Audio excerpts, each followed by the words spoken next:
Buenas tardes, profesora y compañeros. Somos estudiantes de la Universidad de la Amazonía del séptimo semestre en la licenciatura en Lengua Castellana y Literatura. Mi nombre es Edwin Andrés Aranda Perdomo.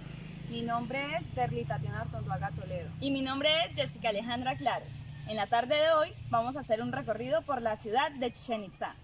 Ven y disfruta este recorrido. Ahora bien, dándole apertura al recorrido de la ciudad de Chichén Itzá, vamos a iniciar qué significa Chichén Itzá. Chichén Itzá hace referencia a la boca del pozo de los Itzá, en referencia a que está ubicado en la zona donde se encontraba y que es en la península de Yucatán, México. Ahora bien, en ellos encontramos el periodo posclásico, que es de el año 900 a 1500. También encontramos el periodo de temprano y el tardío. En el temprano nos habla de los grupos no mayas que invaden la zona del río Usumacinta y la península de Yucatán. También en el tardío está, digamos, el periodo de 1250 a 1500. En esta está la repentina caída de Chichén Itzá, floreciendo en el florecimiento de Mayapán, y hay un derrumbe hacia 1441. En esto también podemos encontrar que pues como no ellos tenían su ciudad ya bien establecida, desaparecen y no se saben las causas, pero hay una de ellas que dicen que es por la escasez de agua en ese lugar. Bueno, como decía nuestra compañera guía Tatiana, Chichén Itzá es una ciudad muy bien estructurada y por ello pues es una ciudad que es de gran agrado ir a visitar, como lo hemos hecho nosotros. Dentro de esta podemos destacar también su cultura, diciendo que pues su cultura es derivada de la cultura de los toltecas. Además es importante pues y necesario destacar aspectos que los caracterizan, como lo fueron los avances contundentes científicos. Dentro de esos aspectos que los caracterizan a ellos o que los caracterizaron, podemos destacar lo que es la astronomía, la matemática, la acústica, la geometría y la arquitectura.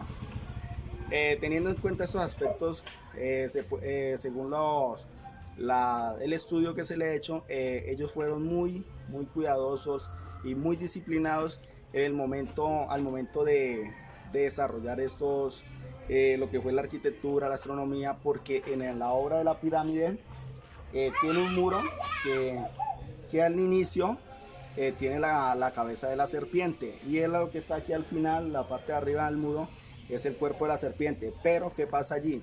Que se puede ver reflejado de una mejor manera es cuando el sol está en su respectivo estado, que lo llamamos el horizonte.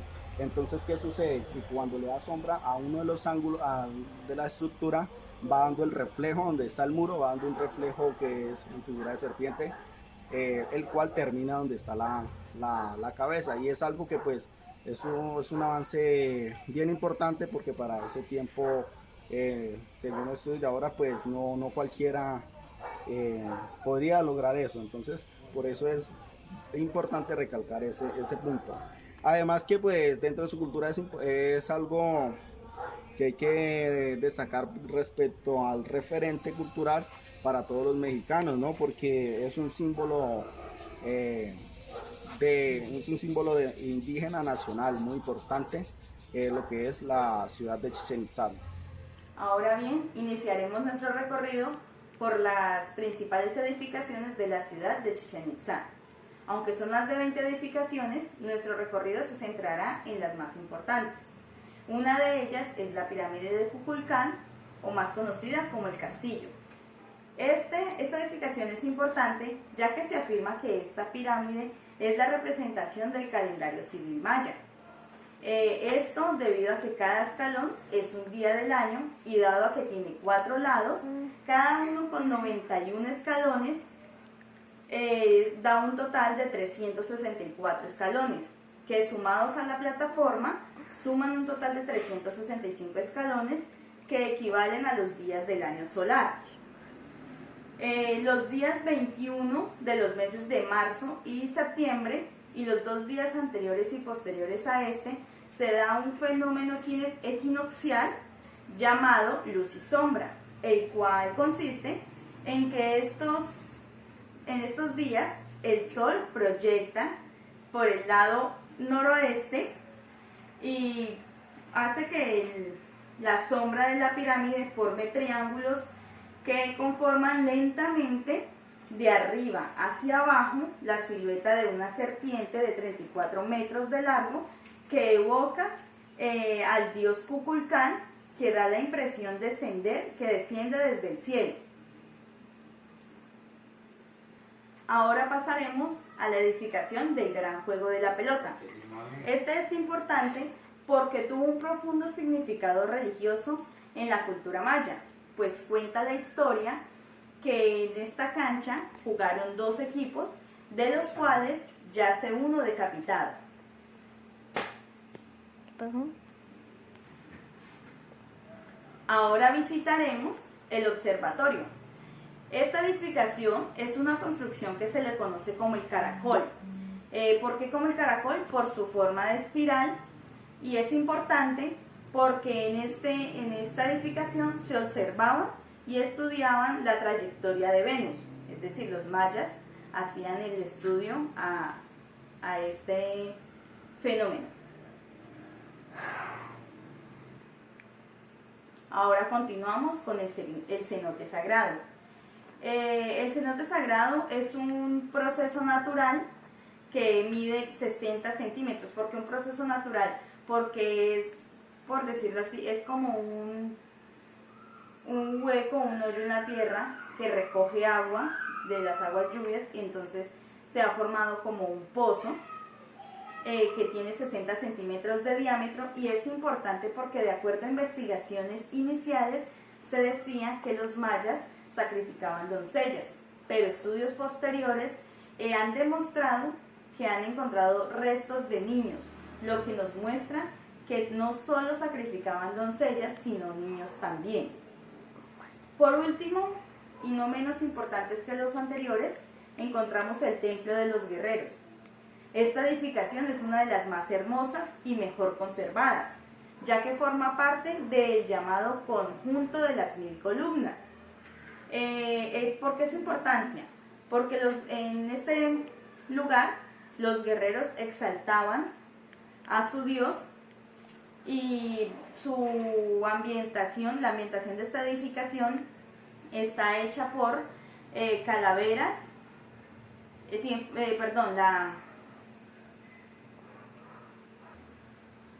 las paredes en su exterior se encuentran talladas con imágenes de calaveras, águilas y guerreros que demuestran y exaltan la parte de los guerreros de esta cultura maya.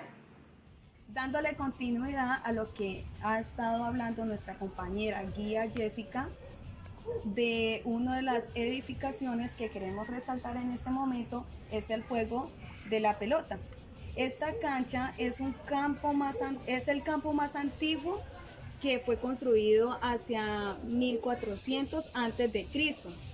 Además, un aspecto a resaltar del juego de la pelota es que hacía parte de lo sociocultural de los mayas. Además, como podemos ver aquí en la imagen, se requiere de una fuerza física, y tanto como eso lo podemos ver que los juegos eran muy importantes porque incluían rituales políticos o religiosos, y que ellos o los participantes se daban o jugaban dando su vida. Además, ¿cómo se juega? ¿Cómo se juega esto del juego de la pelota? Ahora bien, ¿cómo se juega? Es una de las canchas más importantes en Mesoamérica. ¿Por qué? Porque es una edificación inmensa. Dice que tiene 120 metros largo y 30 metros de ancho, más o menos. También podemos ver los aros que son muy importantes y que hacen parte del juego. También vemos la pelota y ahí cómo se estaban jugando. También podemos ver que en esta parte de acá, al norte había un templo y al sur también. En la parte de arriba podían participar las personas que visualizaban el deporte o juego en ese momento. Los aros, esta parte de los aros dicen que más o menos tenía 2 metros así de altura, o pueden ser más porque ahí no se sabe bien qué altura era aproximadamente. Aquí en los aros dice que estaba la cima, está digamos trazado en la parte de la serpiente emplumada entrecruzada. Esta parte de aquí es el aro donde la pelota de hule tenía que pasar. La pelota de hule dice que más o menos pesaba entre 2 o 3 kilos. En realidad no sabemos.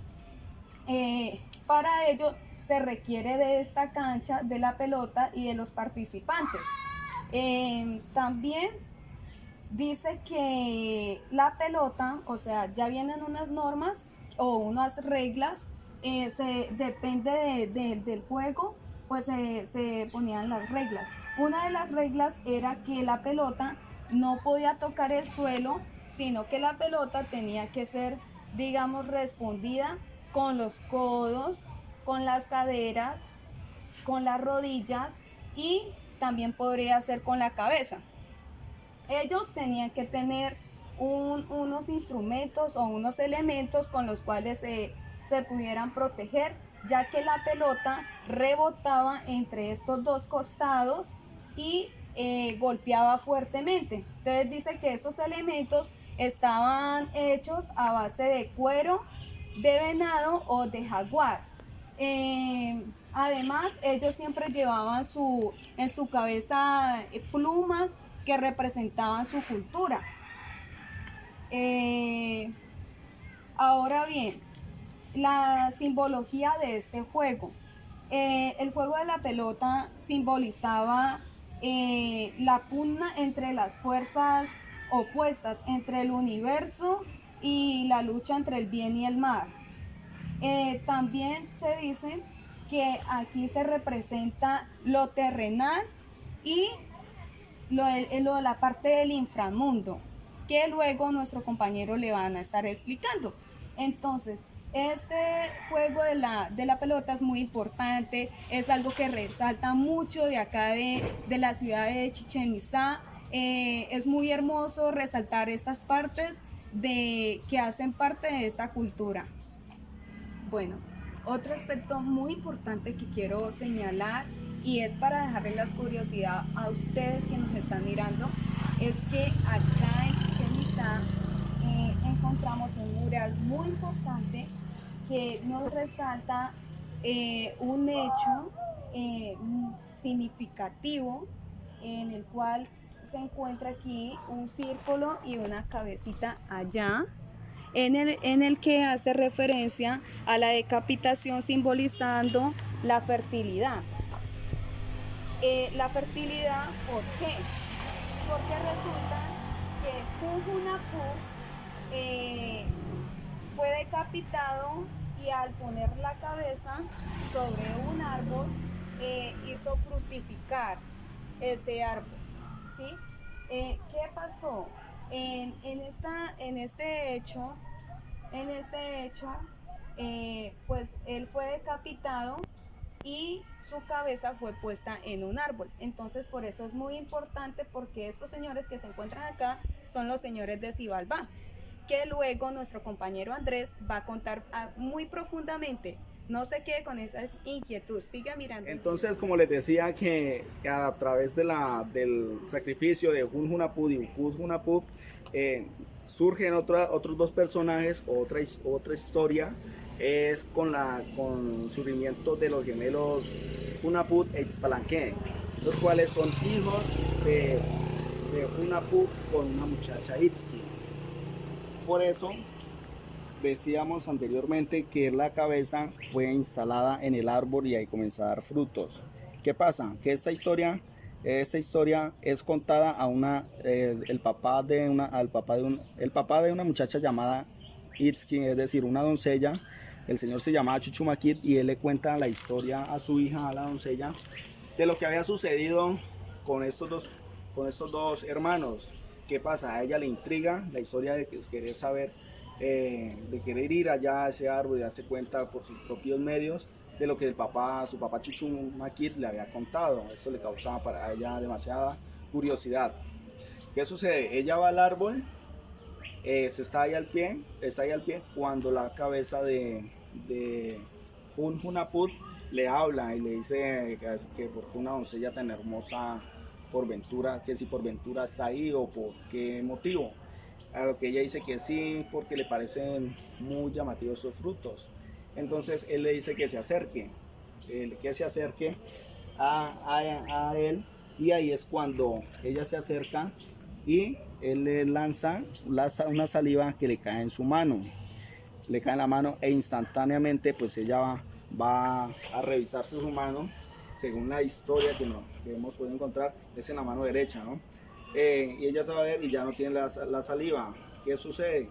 Que él le dice que ella lleva en su vientre la descendencia de él. ¿Cuál es esa descendencia? Son los gemelos Hunaput e Itzpalanquet.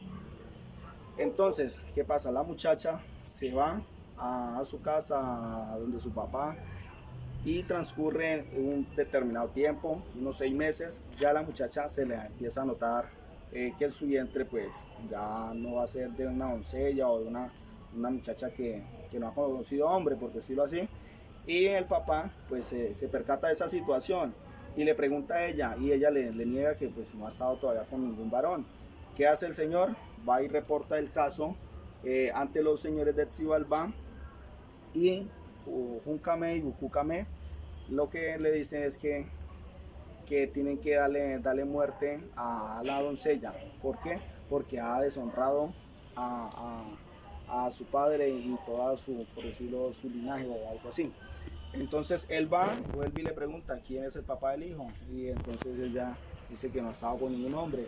Entonces determina de una vez que debe ir a ser asesinada, y la envían con los mensajeros de Xibalbá para que le den muerte y traigan su corazón, lo extraigan y se lo entreguen en una tinajita, el cual le iban a colocar en el fuego para que hiciera justicia de alguna manera por lo que había sucedido. En el camino que van los mensajeros de Xibalbá con la muchacha, con la doncella, ella les dice que no es justo que ella muera sabiendo que ella no ha hecho nada, no ha hecho nada que deshonre a su familia o a su papá. Entonces ella les cuenta lo que ha sucedido. Ellos ¿qué hacen? Dicen que pues, cómo la pueden ayudar.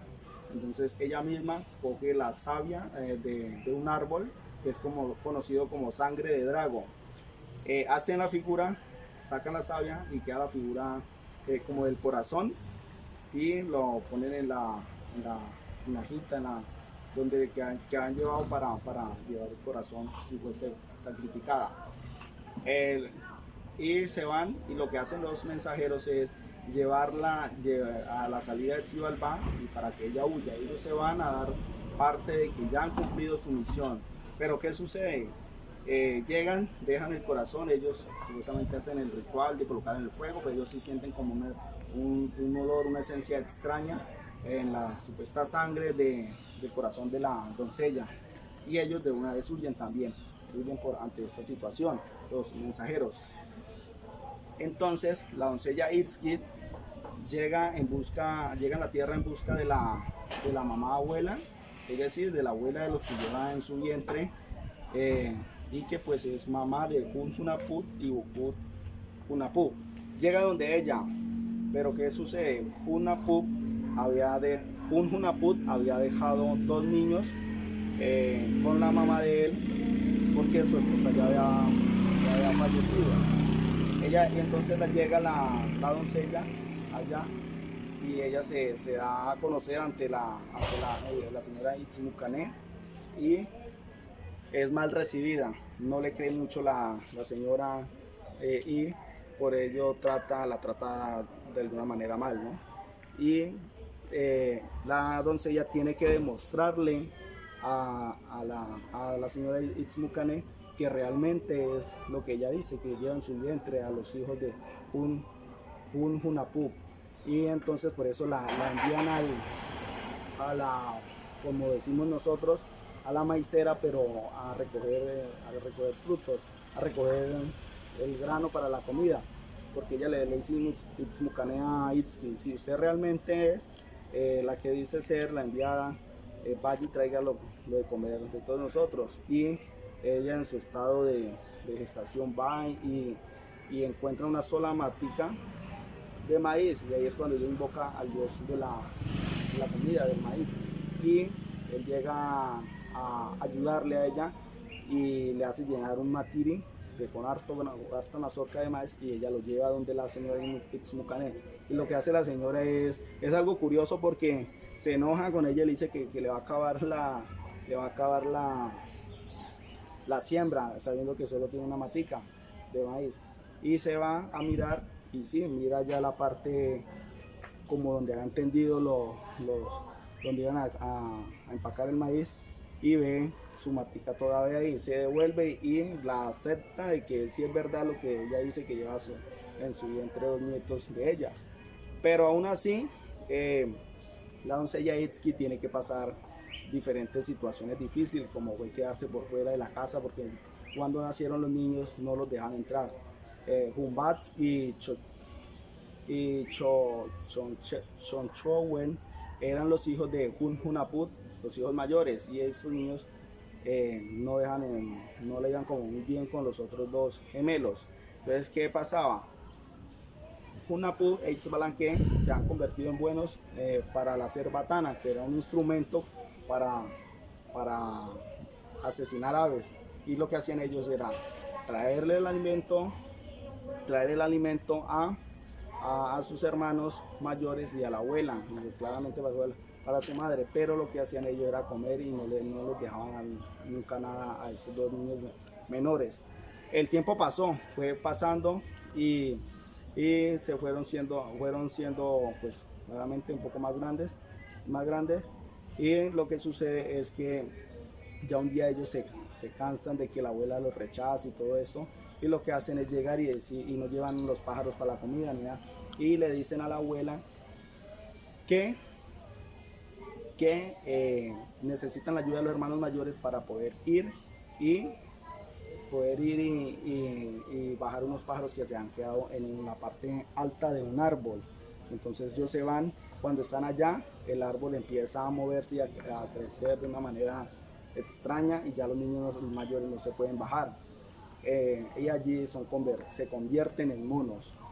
Esa fue la venganza que tomó por la injusticia que tomaron Hunapú e Itzbalanque con sus hermanos mayores. Y ellos regresan a la casa, y la abuela le pregunta dónde están sus hermanos, qué ha sucedido. Entonces ellos le dicen que no saben nada de ellos, pero que hay una forma que ellos vuelvan, es que toquen los instrumentos musicales, pero que cuando ellos lleguen, la abuela no se puede reír porque están convertidos en mono. Entonces, ¿qué sucede? Tienen 4 oportunidades, y ellos llegan, y la abuela pierde las oportunidades porque siempre se ríen cuando llegan los niños convertidos en mono. Para ella es muy gracioso, y ellos se pierden en el bosque y no los vuelven a ver nunca más. ¿Qué sucede allí? Que ya quedan, digamos, con el dominio de la casa los 2 muchachos, Hunapú e Itzbalanque, y lo que hacen es irse a trabajar, a hacer los huertos para la comida. ¿Y qué hacen? Ponen un asador y un hacha y se van, porque trabajan. Pero ¿qué sucede allí? Y ellos le dicen a la abuela que le lleguen la comida. Cuando ellos van a trabajar al huerto, ellos solamente hacen ir y digamos hacer presencia de alguna manera, y las herramientas trabajan solas. Se hace una derribación, la abuela llega con su comida, comen, y ellos, antes de que lleguen la abuela, se tiñen la cara tierra, con lo que encuentren por ahí, para que crean que ha estado trabajando.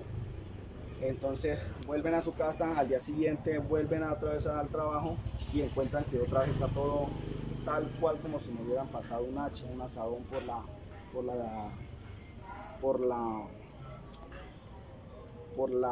el trabajo que ellos habían hecho, que en ese monte, en esa pequeño cultivo que querían hacer.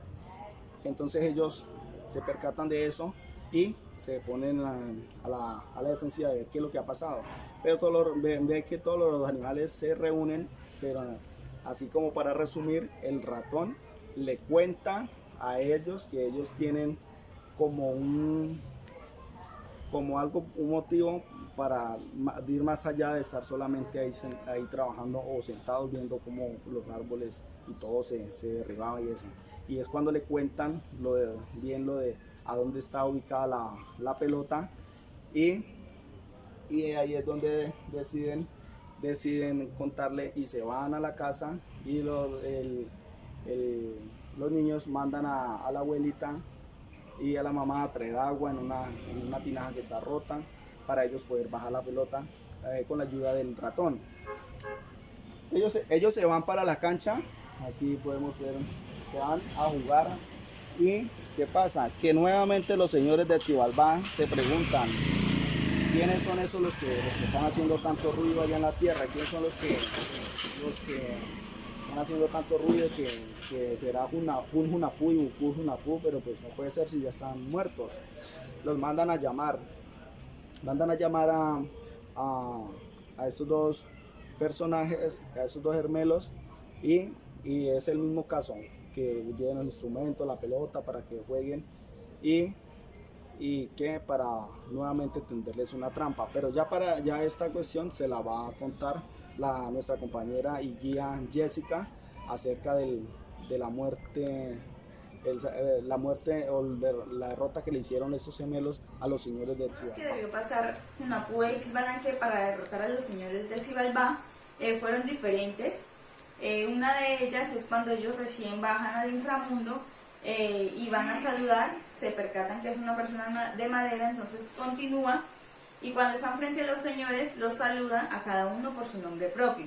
Ellos se asombran porque no se lo esperaban, entonces pues debido a esto los señores les piden a los gemelos que descansen. Entonces ellos no descansan porque se percatan que es una piedra ardiente. Entonces ellos dicen que no, porque ellos descansan es sobre una silla y eso es una piedra ardiente. Entonces continúan y los llevan a descansar a una habitación y en esta habitación entonces les entregan una rama de ocó y 2 cigarros. La prueba es que debían de permanecer encendidas hasta la mañana siguiente. Ellos burlan a los señores de Xibalbá porque en vez de encender la rama y los 2 cigarros, ponen las plumas de la cola de una guacamaya rojas y ponen luciérnagas en las puntas de los cigarros para dar la impresión de que tanto la rama como los cigarros están encendidos. Y a la mañana siguiente los encienden y demuestran que continúan encendidos. Otra prueba que ellos pasan es cuando los señores les piden llenar 4 tinajas de flores, a las cuales ellos preguntan pues de qué colores y los señores piden 4 colores diferentes.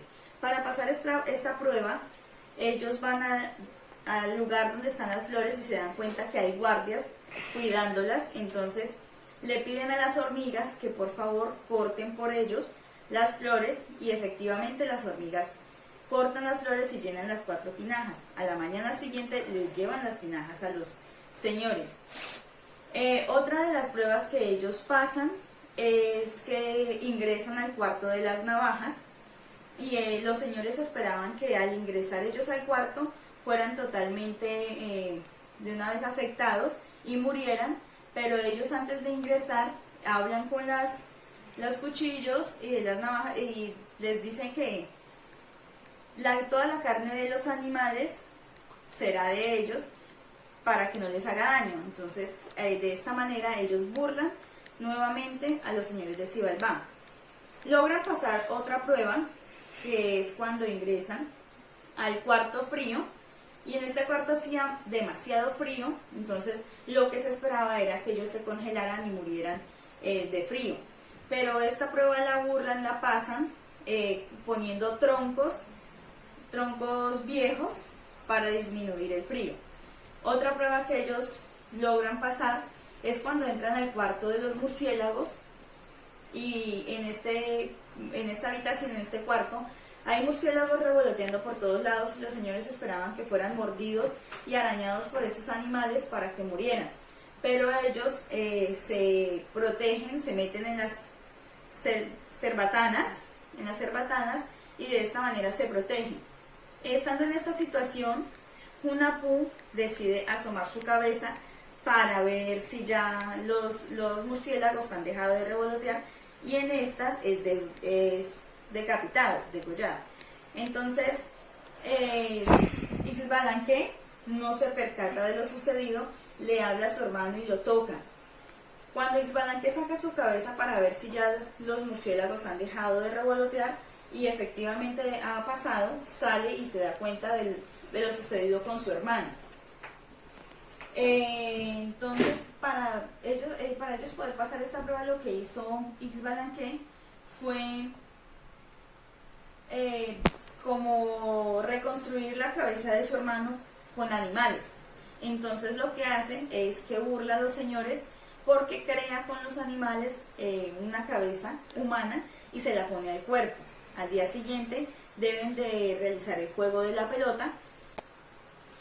Ixbalanque decide decirle al conejo que se haga en la parte alta de la cancha para cuando ellos tiran la pelota y la cruzan, el conejo coja la cabeza de Hunahpu y se la vuelven a poner a su cuerpo. De esta manera Hunahpu vuelve a tomar vida. Entonces esta es otra manera de burlar a los señores de Xibalbá. Cuando Hunahpu toma vida, los señores de Xibalbá se molestan y deciden quemarlos en la hoguera. Al quemarlos en la hoguera, toman sus cenizas y las arrojan al río pensando que el río se las va a llevar.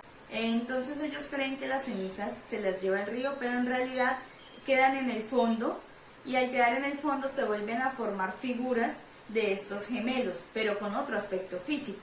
Al tener otro aspecto físico les da la posibilidad de estar en el reino de Xibalbá sin ser reconocidos, pero ya llegan con algo de magia dentro de ellos. ¿Por qué magia?